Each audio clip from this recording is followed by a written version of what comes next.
that's an interesting question, one I haven't had before. I mean, if it was on a dating app that you had to swipe to the left or the right, then I guess it'd have to be pretty immediate. So I'd say a burly redhead seeks intelligent woman from the future.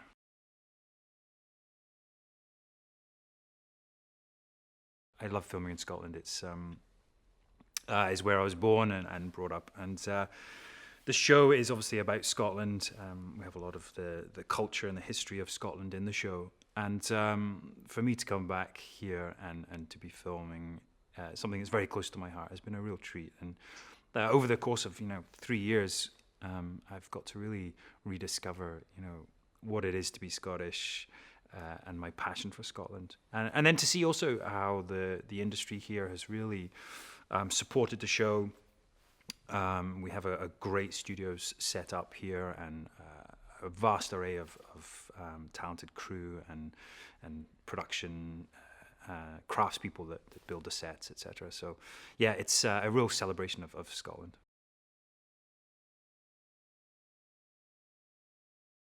Growing up in Scotland, I think we always fall for the more romantic, idolized stories, and I certainly played out, being Bonnie Prince Charlie or William Wallace, Robert the Bruce. So yeah, I think my um, initial reaction was to lie with the Jacobites. But having said that, there are a lot of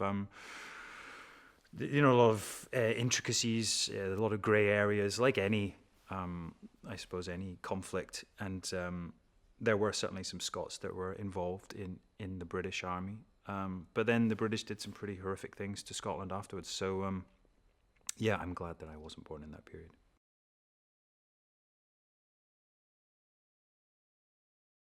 Playing Jamie Fraser has been a great challenge from the first season. Physically, putting on weight, becoming more athletic, more physically dominant, learning to fight with sword and taj or horse riding. I had to learn that from the beginning. I had done other films and TV shows where I had to ride horses, but I was a big liar, like most actors are when they walk into the audition. They tell them that they were born and raised in a stables, and then actually have no idea which end of a horse to sit on. But during the show, I've got to learn to ride horses, and that's been terrific. Speaking Gaelic in the first season, especially, we had to learn a lot of Gaelic and French in season 2. So yeah, there've been many challenges, and I think that's what the great thing about this show is, that there's constantly a new skill to learn and a new challenge each episode.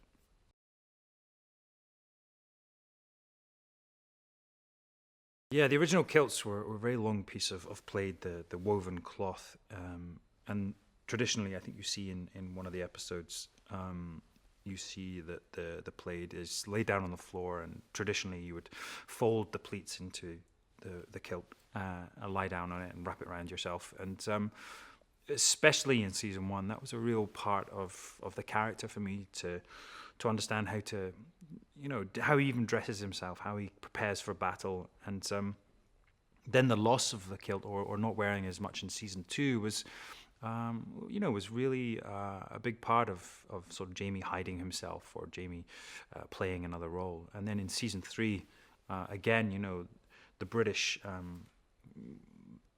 they banned the use of tartan, of speaking of Gaelic, of the Scottish culture. And obviously Jamie is a convict and also on the run from the British. So it's sort of part of his identity that he loses.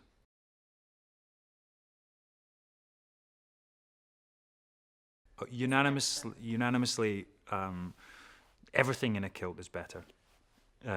Whether it's drinking in a bar, or riding a horse, or fighting. There's a great freedom to it, and it regulates its temperature, so I recommend it.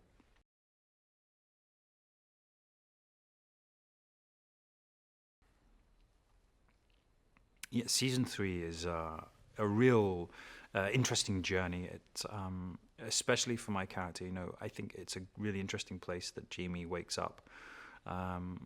on the battlefield and expected to die. And at first, he does not know whether he's in heaven or hell. And from that point onwards, there's a real discovery of who Jamie is. He becomes a shadow of himself. He is trying not to be Jamie Alexander, Malcolm Mackenzie Fraser. He's trying to be everyone but that. So it's a great journey for me as an actor. The story is remarkably different to the other seasons, and I think again that's the great joy of our show, that it takes you on this beautiful journey.